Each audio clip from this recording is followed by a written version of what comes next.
Here at the SeaTactics, we like a couple things. We like Nami, and we like Nami. We like her so much, we like her twice. So it's only fitting as I say this, that this is the introduction to my 3-part Arlong Park series, in which this part, we talk about one of the key aspects of Arlong Park, which proves something very, very important. And what is that, you may ask? Well, dear viewer, get a little closer to the screen. No, come on, I won't bite. A little closer. Right there. This series is a patron-supported series because, inevitably, the overlords at Toei Animation are most assuredly going to strap a couple of DMCA takedowns to a Covenant carrier and glass my ass like I was a planet named Reach. Nice reference. So before that happens, do what others have, become a patron on the $5 tier where you get access to the next 3 videos of this series. Sounds nice, doesn't it? That's exactly what I'd call this arc of One Piece. This is really the culmination of these early chapters in the story. Ever since the introduction of Nami, we've constantly been building to Arlong Park and Nami's backstory. So much so, I'd say Nami is quite easily one of the best parts of the previous arcs we've covered by over a country mile.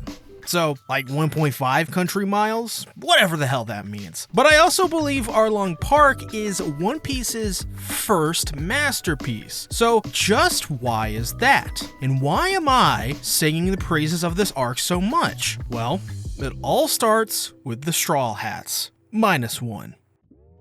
After Nami steals the Going Merry from the previous arc, the rest of the Straw Hats chase Nami to Arlong Park thanks to Johnny and Yosaku, based on what they were able to uncover from what Nami said. While this happens, we learn from Johnny and Yosaku something very important about the Grand Line, in particular, why it is called the Pirate's Graveyard. This is due to the 3 great powers that rule over it, one being the Oka Shichibukai. They're the 7 swordsmen that were referenced in the fight between Zoro and Dracul Mihawk, the latter of which is one of the 7 swordsmen. They have a deal with the government in which if they give a portion of what they loot to the government, the pirating they do is completely legal. Another one of these swordsmen is none other than Arlong. It turns out that Arlong Park is the person that was in the wanted poster that Nami had, one of the Fishmen which have taken over Nami's hometown. He's a pretty fishy fellow. That's terrible. And an interesting villain as he believes humans are the inferior species with their lack of gills, lack of a robust body, and absence of natural strength in the same way that Fishmen have. In other words, he's a freaking racist. In so many words, humans are no match for Fishman, which is on display throughout much of this arc, but especially early on. And I think the bombshell is that when we heard this from Nami, they figured out that it's most likely that Nami is working for Arlong and is one of his crew members. And really, this is not too big of a surprise. I mean, it's pretty much shown that throughout the series, Nami has been rather untrustworthy. But what doesn't make sense is why she would be so emotional about leaving the Straw Hats. I sense something fishy. Why do I keep using that pun? Well, this leads us to our first sighting of Nami in this arc, where she is sporting a more worn down look with bags under her eyes, something we saw in her last appearance in the series. But as well, we've never seen a Nami like this that would knock out a child and drop him money, no less. And the devil here is in the details. Something even about this does not add up. And you may be asking, what does that mean? Well, Nami hitting a child, telling him Arlong has no use for brats like him, is actually somewhat out of character for Nami. But you know what else is even more so?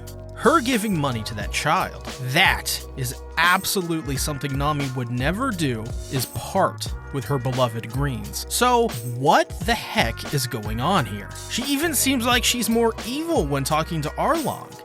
Huh? Nami? I don't know. Something's fishy. Damn it, I used it again! Well, the rest of the Straw Hats have arrived on the island, which they rather hilariously have to tie Zoro up as they don't want him to start any fights he doesn't need to. Smart. On the flip side, Johnny and Usopp jump in the sea and swim away after seeing just only 2 fishmen. This shows the fear that the fishmen obviously strike into people, how powerful they are, and how annoying Usopp is. This, in turn, leaves Zoro captured by the fishmen, but soon after this, they swim all the way to Gosa Village, which is very important to this arc. This village has been terrorized by the fishmen to the point where their homes are literally turned upside down, showing that the fishmen are so powerful they're able to destroy whole towns. That's when they're spooked by a fishman and run into the same kid that Nami knocked out earlier, and there they're introduced to Nojiko, a person living in the village that runs an orange farm. She also turns out to be the foster sister of Nami, in which she confirms all of the worst suspicions that Nami is indeed a part of Arlong's pirate crew. As for Nojiko herself, she's a very strong-willed woman, as when we hear about the boy's lust for vengeance against Arlong, she scolds the boy by telling him that if he wants to die, then go on ahead. All he's thinking about is rushing to his death anyways, and not thinking of the consequences of his actions, as she loathes people like that. This, in my opinion, is really cool, though we'll get to why that is in just a moment. What's more important now is that after his capture, Zoro is brought to Arlong. We get to see firsthand Arlong's pride and ego at work as he talks down Zoro for being a human, and how a human's very existence is one that defies the divine providence of nature. This is when, shockingly, Nami appears, and it's soon revealed that Nami is Arlong's cartographer. And if you've never played 343 Guilty Spark, nice reference. A cartographer is a map marker, but not just any map marker. Turns out that Nami makes the most accurate maps. Then Nami approaches Zoro and they have a few words in which Nami laments how she knew they'd follow her here to Arlong Park. But Zoro is more concerned with this being Nami's true self, to which she says it is. She lied about being a pirate thief. In reality, she was a pirate all along. This is when Arlong chimes in, laughing that Nami is so cold-blooded and in it for the money that she would rather forget about her own mother's death, which gives Nami an expression I wouldn't think she'd have based on what we've heard Arlong just say. The pained look on her face to me says that Arlong struck a nerve, one that she's trying to hold back. And I don't believe for a second that Nami would simply forget about her mother's death when this is the same girl who said she's a pirate thief to save and buy back her home village. Something is up. This does not feel right at all. And my suspicions are proven right. As Zoro calls her an untrustworthy woman that he knew her to be all along, he purposely falls into the pool behind him, and Nami dives in after him to rescue Zoro. But things only get better from here. Turns out, this was all a test by Zoro, as he had a hunch that a person like her wouldn't even kill one person. So, she shouldn't be acting as tough as she is. In other words, he calls her bluff. This obviously only angers Nami as she starts to beat Zoro up in front of the fishmen, though they are soon interrupted. It turns out that they found Usopp, and he is hiding in Kokoyashi village. So Arlong goes to the village in search of the long-nosed goof. There he confronts Genzo, another village resident, but most importantly, the sheriff. Arlong doesn't allow humans to have weapons, and it seems Genzo has been collecting them as a hobby. Yeah, I'm sure, just a hobby. But we learn a couple key things here. Arlong invaded the island and now has 20 villages that he rules, slowly bleeding them all dry of money because he charges every human on the island money to basically not kill every human in that village. And everyone has to pay. If even one person misses the deadline, it's taken as rebellion, and thus Arlong will slay them all. This is exactly what happened to Gosa Village. In my opinion, Arlong is probably one of the most evil antagonists we've seen so far in One Piece, and yes, this has been a trend for the past countless arcs. The reason I say this is because, well, Buggy is a clown, Kuro was probably more evil than Buggy by manipulating Kaya, and Dog Krieg was, well, he was an asshole. But I feel like Arlong is truly the most evil we've seen yet. He's a literal racist against humans. He's already killed entire villages of people, and on top of that, he basically taxes people 100% until they can't pay anymore, and then uses his advantages as a fishman to overpower the defenseless humans, be it women or even children, and slaughters them. That's evil, babe. So Arlong decides, well, hey, I'm gonna freaking kill Ginzo on the spot, because obviously this is rebellion. He even taunts the villagers who try to talk down Arlong, making them choose Ginzo, or the entire village. Unsurprisingly, they have no choice but to sit back and watch, and in a show of great leadership, reminds the villagers to keep their minds on their goal, not this short moment. This is yet another example of this mindset occurring on this island from its inhabitants. Earlier, we talked about Nojiko's entire character being based around this principle, seemingly, and it seems for a very good reason. The villagers have had to learn great patience dealing with Arlong, as any misstep could get the entire village killed over a lapse of judgment. But in a surprising twist, Usopp hits Arlong with Gunpowder Star, and, much in the same way he did in Syrup Village, makes a grand entrance, boasting of his accomplishments and how he's the Wicked Devil King. Needless to say, I have more faith in Scotch tape than Usopp. But it seems Arlong is not impressed, so he lifts an entire house to throw it at Usopp in a sheer rage, though Arlong's crew has to stop him. The reason for this is simply because by destroying another village, they would be losing money.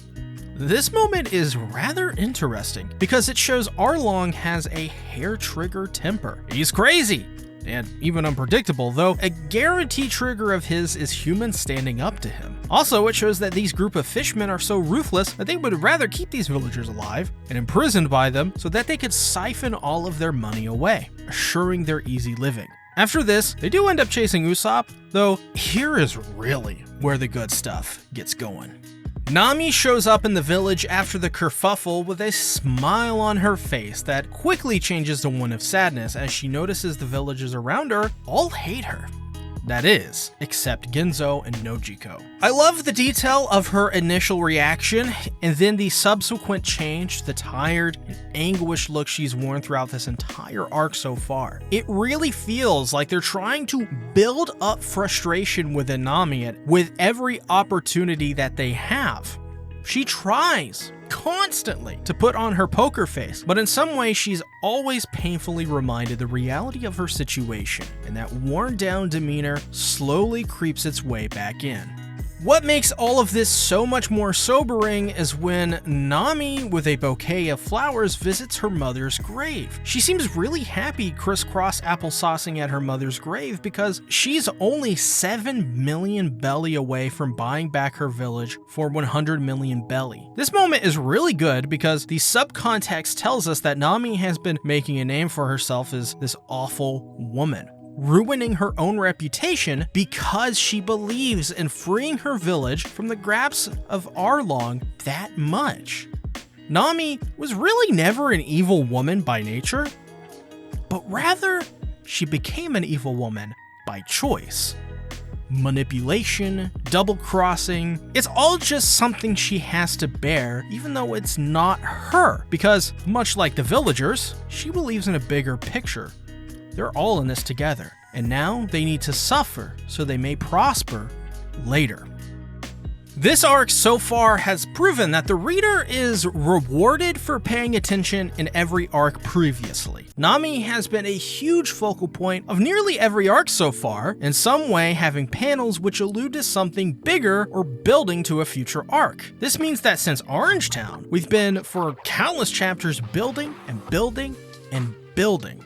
Arlong Park proves that to any person reading One Piece, you will be rewarded in satisfying and entertaining ways that you'd never see coming. This also actually as well pays off my simping for Nami, because she's a legit special character in the series. So now with One Piece, I have a very key expectation. Everything we've seen thus far will play into the story later. Shanks, Don Krieg, Buggy, Kobe, and whoever else I'm missing.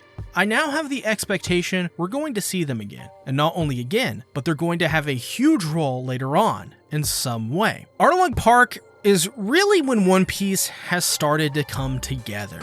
This is the series' proverbial come to Jesus moment. And boy, was it a good one. If you enjoy my One Piece content, then become a patron to get access to my videos on Arlong Park Part 2 and 3, but as well Loguetown before everyone else does. Thanks for watching. Bye-bye.